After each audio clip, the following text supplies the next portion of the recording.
দর্শক, ঢাকায় আওয়ামী লীগের একের পর এক ঝটিকা মিছিল এবং সরকারের সেটা মোকাবেলা করতে একেবারে ত্রাহি অবস্থা। পুলিশের মধ্যে এক ধরনের ছটফটানি কাজ করছে। পুলিশ কখনো কখনো নিষ্ক্রিয় ভূমিকা পালন করছে, এরকম অভিযোগ উঠছে। সেই অভিযোগে পুলিশের বিরুদ্ধে অ্যাকশন নেওয়া হচ্ছে।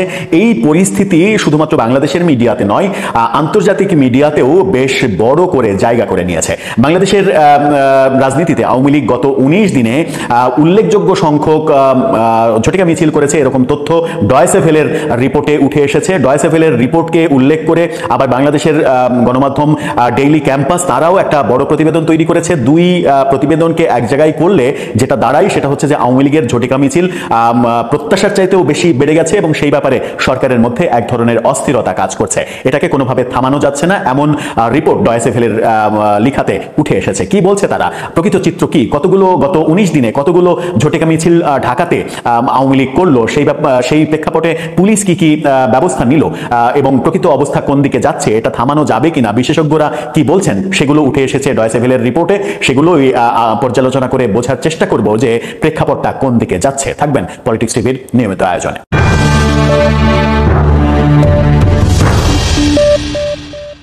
দর্শক, বলছিলাম বাংলাদেশ আওয়ামী লীগের যাদের কার্যক্রম নিষিদ্ধ আছে, কার্যক্রম নিষিদ্ধ থাকা আওয়ামী লীগের ঝটিকা মিছিল রীতিমতো আতঙ্ক তৈরি করেছে ঢাকা শহরে। ডয়েচে ভেলে যেটা বলছে, ডয়েচে ভেলের শিরোনামটা আপনারা দেখে নিতে পারেন। তারা বলছে অন্তর্বর্তী সরকারের উদ্বেগ বাড়াচ্ছে আওয়ামী লীগ। ডয়েচে ভেলে যখন এই রিপোর্ট দিচ্ছে তখন সেই পুরো রিপোর্টকে কেন্দ্র করে ডেইলি ক্যাম্পাস যে প্রতিবেদন তৈরি করেছে তারা আবার শিরোনাম করেছে এভাবে সরাসরি, সেটা হচ্ছে যে ঢাকায় 19 দিনে 48 মিছিলের দাবি আওয়ামী লীগ নেতার, চিন্তায় অন্তর্বর্তী সরকার। কি চিন্তা তৈরি হলো, কোনভাবে চিন্তা তৈরি হলো, ডয়েচে ভেলের পর্যবেক্ষণে কি উঠে আসলো, সেগুলো একটু বোঝার চেষ্টা করব এই প্রতিবেদনে যেটা বলা হচ্ছে সেটা হচ্ছে অন্তর্বর্তী সরকার আওয়ামী লীগের কার্যক্রম নিষিদ্ধ করেছে, কিন্তু ঢাকা সহ সারা দেশে তাদের মিছিল বেড়েই চলেছে। দেশের বাইরে দলটির কিছু নেতা কর্মীকে সরকার সংশ্লিষ্টদের হেনস্থা করতে দেখা গেছে, অর্থাৎ বিদেশেও আওয়ামী লীগের কর্মকাণ্ড নিয়েও ডয়েচে ভেলে তাদের প্রতিবেদনে উল্লেখ করেছে। হঠাৎ করে কেন আওয়ামী লীগের মিছিল বাড়ছে, পুলিশ কেন নীরব থাকছে, তা নিয়েও প্রশ্ন উঠেছে। খোঁজ নিয়ে জানা গেছে আওয়ামী লীগ ও তার বিভিন্ন অঙ্গ সংগঠনের মিছিল সবচেয়ে বেশি হচ্ছে ঢাকায়। প্রায় প্রতিদিনই একাধিক ঝটিকা মিছিল হচ্ছে, আর প্রতিটি মিছিলের পরপরই আওয়ামী লীগ এবং ছাত্রলীগের তাদের অঙ্গ সহযোগী সংগঠন নেতাকর্মীরা ফেসবুক পেজে মিছিলের ভিডিও প্রকাশ করে দিচ্ছে। আওয়ামী লীগের অফিসিয়াল ফেসবুক পেজের মাধ্যমেও সেসব ভিডিও ছড়িয়ে পড়ছে, যদিও মূলধারার গণমাধ্যমে সেটা খুব একটা আসছে না, দুই একটা গণমাধ্যমে বিচ্ছিন্নভাবে আসছে। যেমন আমরা যুগান্তরকে লক্ষ্য করছি, যুগান্তর নিয়মিতভাবেই আওয়ামী লীগের কোথায় কি ঝটিকা মিছিল হচ্ছে সেই ব্যাপারে তারা ডিটেল আপডেট দেওয়ার চেষ্টা করছে। কার্যক্রম নিষিদ্ধ হওয়ার কারণে সাধারণত বাংলাদেশের মূলধারার সংবাদ মাধ্যমে তাদের ঝটিকা মিছিলের খবর বা ছবি প্রকাশ হয় না, এমনটাও বলছে ডয়েচে ভেলে। তারা বলছে যে তবে কিছু অনলাইন সামাজিক যোগাযোগ মাধ্যমে সেগুলো প্রকাশ করা হচ্ছে। আওয়ামী লীগের পক্ষ থেকেও তাদের নিয়ন্ত্রিত ফেসবুক পেজগুলোতে এই ভিডিও ছবি এগুলো প্রচার করা হচ্ছে। যেমন তারা এই প্রতিবেদনটা গত রাতের প্রতিবেদন, সেই ক্ষেত্রে তারা বলছে আজ অর্থাৎ গতকালকে জুম্মার নামাজের পর অন্তত 6টি পয়েন্টে আওয়ামী লীগ এবং তার অঙ্গ সংগঠনগুলো মিছিল করেছে। সেগুলো হচ্ছে কাউরান বাজার, ফার্মগেট, কাকরাইল, মতিঝিল, ধানমন্ডি এবং উত্তরা। এই 6টি পয়েন্টে গতকালকে মিছিল হয়েছে বলে ডয়েচে ভেলে নিশ্চিত করছে। যদিও আমি ব্যক্তিগতভাবে ফেসবুকে ভিডিও দেখেছিলাম আওয়ামী লীগের লোকজনের ভিডিওতে, সেখানে আমি দেখতে পেয়েছিলাম যে কাউরান বাজারে তারা মিছিল করছে, কিন্তু ডয়েচে ভেলে নিশ্চিত করছে যে 6টি পয়েন্টে তারা গতকালকে শুক্রবারে জুম্মার নামাজের আগে পরে এই মিছিলগুলো করেছে। বৃহস্পতিবার 18 সেপ্টেম্বর ঢাকার হাজারীবাগের বেড়িবাঁধ এলাকায় তারা মিছিল করেছে এবং সেখান থেকে 11 জনকে আটক করেছিল পুলিশ। তার আগে মঙ্গলবার শ্যামলী এলাকায় আওয়ামী লীগের মিছিল থেকে বেশ কয়েকজনকে আটক করলেও মোটরসাইকেল যোগে ব্যাকআপ বাহিনী এসে তাদেরকে ছিনিয়ে নিয়ে যায় এবং সেখানে ককটেল বিস্ফোরণের ঘটনা ঘটে। এই ব্যাপারটাও উঠে এসেছে, যদিও ডয়েচে ভেলে শেরেবাংলা নগর থানার ভারপ্রাপ্ত কর্মকর্তার বরাত দিয়ে বলছে যে এখানে পুলিশ ছিনতাইয়ের আসামি ছিনতাইয়ের কোনো ঘটনা ঘটেনি। গত 5 সেপ্টেম্বর আওয়ামী লীগের নেতাকর্মীরা রাজধানীর ধানমন্ডি এবং তেজগাঁতে একসঙ্গে 3 জায়গায় ঝটিকা মিছিল করেছে। সেখান থেকেও বেশ কিছু লোকজনকে আটক করা হয়েছে, গ্রেপ্তার করা হয়েছে। ঢাকায় প্রতিদিনই হচ্ছে আওয়ামী লীগের ঝটিকা মিছিল, ঢাকার বাইরেও হচ্ছে, শুধু দিনই নয় রাতেও এমন মিছিল হচ্ছে। যেমন একটা ভিডিও ছড়িয়ে পড়েছে যে ঢাকায় আওয়ামী লীগের ছাত্রলীগের লোকজন মোটরসাইকেল শোডাউন করছে রাতে। গত রাতে এরকম একটা ভিডিও ছড়িয়ে পড়তে দেখেছি। সেই ভিডিওগুলোর মধ্যে আবার কোনো কোনো ভিডিও কনফিউশনও তৈরি করছে, যেমন একটা বড় মিছিল যেটা বিএনপির ওই মিডফোর্ড যে হত্যাকাণ্ড হয়েছিল সেই হত্যাকাণ্ডের পরে তারেক রহমানকে জড়িয়ে অপপ্রচারের বিরুদ্ধে বিএনপির একটা মিছিল ছিল, যদিও সেই মিছিলে কোনো ব্যানার ছিল না। ব্যানার না থাকা সেই মিছিলকে আওয়ামী লীগের অনেকেই আওয়ামী লীগের মিছিল হিসেবে ফেসবুকে প্রচারণা চালিয়েছিল, কিন্তু ফ্যাক্ট চেকে দেখা গেছে যে সেটা মূলত বিএনপির মিছিল। এরকম প্রচারও হচ্ছে, কিন্তু এরকম প্রচার হচ্ছে তার মানে এটা না যে আওয়ামী লীগ তাদের কর্মকাণ্ড করছে না। আওয়ামী লীগ কিন্তু ব্যাপক হারে কর্মকাণ্ড করছে, এবং ডয়েচে ভেলে বলছে যে গত 19 দিনে 48টা ঝটিকা মিছিল করেছে শুধুমাত্র তারা ঢাকাতে, এবং এই সংখ্যা নাকি আরো বাড়ার সম্ভাবনা রয়েছে।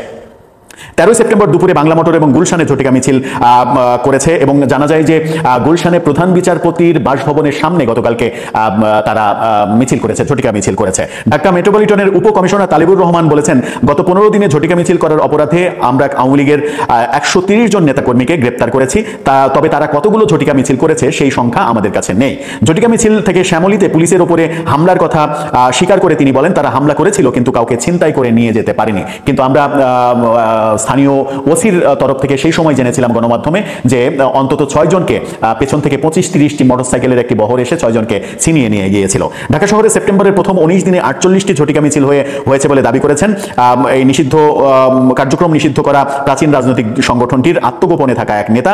তিনি জানিয়েছেন, গত মাসে এত হয়নি, চলতি মাসে আমরা ঝটিকা মিছিল বাড়িয়ে দিয়েছি, অক্টোবরে আরো বাড়বে। এটা কিন্তু সরকার এবং পুলিশের জন্য একটা বড় বিব্রতকর বার্তা। সেটা হচ্ছে যে এই মাসে যেটা হচ্ছে সেটা আগামী মাসে আরো বাড়বে। বিভিন্ন পর্যায়ে কথা বলে ডয়েচে ভেলে জানতে পেরেছে, এমন ঝটিকা মিছিলের জন্য আওয়ামী লীগের নেতাকর্মীরা বিভিন্ন মাধ্যমে যোগাযোগ করে, কাজের সুবিধার জন্য তারা নিজস্ব চ্যানেলও গড়ে তুলেছেন। প্রতিটি মিছিলের একটা অগ্রবর্তী দল থাকে, তারা আগে রেকি করে পরিস্থিতি জানানোর পর মিছিল বের করা হয়। ইদানিং মিছিলে মোটরসাইকেল আরোহীদের একটি দলও থাকে যারা ব্যাকআপ হিসেবে কাজ করে, এবং আওয়ামী লীগের বিভিন্ন সূত্র গণমাধ্যমকে বলেছে যে ব্যাকআপ যে টিম, সেই টিম প্রতিটা মিছিলের পেছনেই যেন কাজ করে সেরকম উদ্যোগ তারা নিয়েছে। এদিকে পুলিশের উপকমিশনার তালিবুর রহমান বলেছেন, আসলে তারা এখন সংখ্যায় ঠিক কতজন আছে সেই হিসাব আমাদের কাছে নেই, তবে আমরা নিয়মিত নজরদারি করছি, তাদের চিহ্নিত করতে সাধারণ মানুষের সহায়তা নিচ্ছি। পুলিশের আইজি শাহাদাত হোসেন বলেছেন যে সারা দেশেই আমরা ঝটিকা মিছিল দেখতে পাচ্ছি, তবে গত এক মাসে কত ঝটিকা মিছিল বের হয়েছে, সারা দেশে কতজন আটক হয়েছে তার সুনির্দিষ্ট তথ্য আমার কাছে নেই। এরকম কথা যখন বলছে তখন ডয়েচে ভেলে আবার এই প্রতিবেদন তৈরি করেছে যে এই মিছিল থামানো যাবে কিনা, সেখানে বিভিন্ন বিশেষজ্ঞদের মতামত নিয়েছে। সেই বিশেষজ্ঞরা কি বলছেন? ঢাকা বিশ্ববিদ্যালয়ের রাষ্ট্রবিজ্ঞান বিভাগের অধ্যাপক ডক্টর সাব্বির আহমেদ বলেছেন, স্পষ্ট কথা হচ্ছে এই ঝটিকা মিছিল থামানো যাবে না, এটা সামনে আরো বাড়তে পারে। তিনি আরো বলেছেন, এখানে তো একটা গ্রে এরিয়া তৈরি আছে। আওয়ামী লীগের কার্যক্রম নিষিদ্ধ করা হয়েছে, দল তো নিষিদ্ধ করা হয়নি, আর তাদের তো লাখ লাখ কর্মী আছে, তারা তো দেশ ছেড়ে যায়নি, দেশের বাইরেও আছে, দেশ বিদেশে সবখানেই তারা সক্রিয়। তিনি আরো বলেছেন, আসলে পুলিশ কয়জনকে আটক করবে, তারা তো আটক হতে পারে জেনেই মিছিলে আসছে, অর্থাৎ যারা মিছিলে আসছে তারা জানে যে তারা আটক হবে, এটা জেনেই তারা মিছিলে আসছে, সুতরাং তাদেরকে প্রতিরোধ করাটা অনেক বেশি কঠিন। তিনি বলছেন যে রাজনৈতিক দলগুলো ভোটের হিসাব করছে, এবং সেই ভোটের হিসাব করার জন্য তাদের বিরুদ্ধে খুব একটা সোচ্চার হচ্ছে না।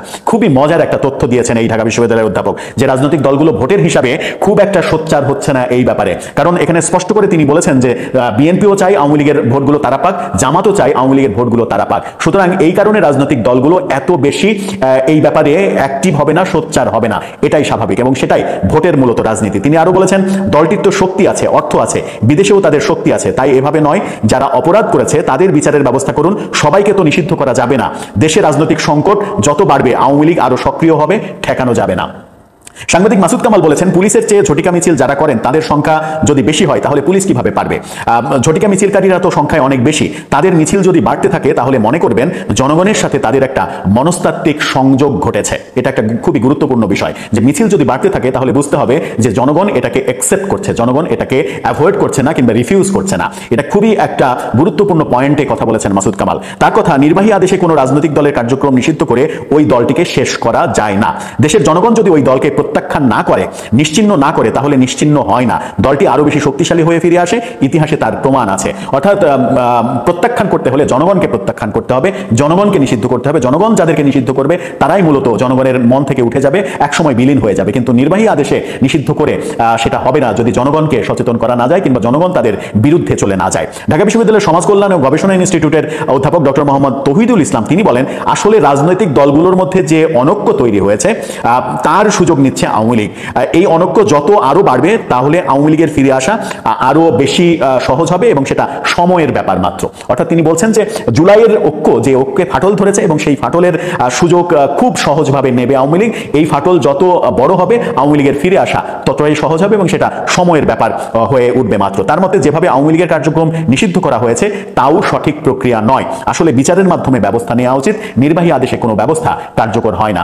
এই কথাগুলো যখন তারা বলছেন এবং ডয়েচে ভেলের রিপোর্টে এই তথ্যগুলো যখন উঠে আসছে, বিশেষ করে এই পরিসংখ্যান তো আমরা কেউই জানতাম না যে গত 19 দিনে 48টা ঝটিকা মিছিল শুধুমাত্র রাজধানী ঢাকায় হয়েছে।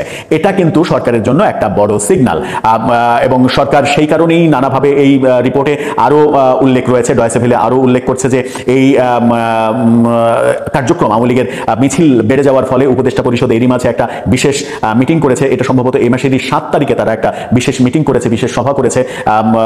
সেই সভাতে এটা নিয়ে আলোচনা হয়েছে, এটা কিভাবে ঠেকানো যায় সেই ব্যাপার হয়েছে এবং পুলিশের পক্ষ থেকে বিভিন্ন ডিএমপিতে অন্তত বিভিন্ন থানাতে এই ইনফরমেশন দিয়ে দেওয়া হয়েছে যে কোনো থানায় যদি ঝটিকা মিছিল হয় তাহলে সেই থানার সংশ্লিষ্ট কর্মকর্তাদের জবাবদিহি করতে হবে এবং প্রত্যাহার করার ঘটনাও ঘটতে পারে। সেই দিকে গেলে পুলিশের মনোবল, আস্থা, পুলিশের কাজ করার স্পৃহা সেটা আরো বেশি কমে যাবে কিনা সেটাও একটা বড় বিষয়। পুলিশের এই সিদ্ধান্তটাও বুমেরাং হবে কিনা সেই প্রশ্নটাও আসবে। দর্শক, সব মিলিয়ে আপনার কি মনে হচ্ছে? আপনার মতামত জানিয়ে লিখতে পারেন আমাদের কমেন্ট বক্সে।